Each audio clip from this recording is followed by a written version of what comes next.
Good morning, everybody. This is Brad Langdon again from MarineMax Stuart.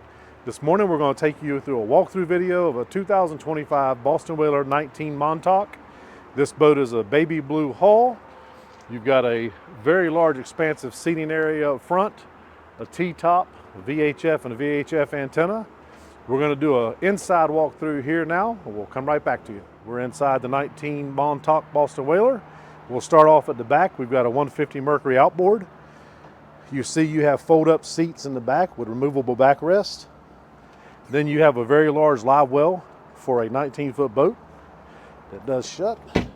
Reversible seat back here. This boat's equipped with a 9-inch Simrad GPS depth finder, a JL audio stereo, and a Simrad VHF. Analog gauges and easily marked switches. You also have phone chargers up here to the top of the dash and cup holders. Moving forward, you've got a removable seat cooler with a backrest. Then you got expansive bow seating. On this boat, you also have a trolling motor pre-wired, cleat, and your nav light. That's pretty much it on a 19 Montauk. Come see us here at MarineMax Stuart. Again, this is Brad Langdon. Thank you very much.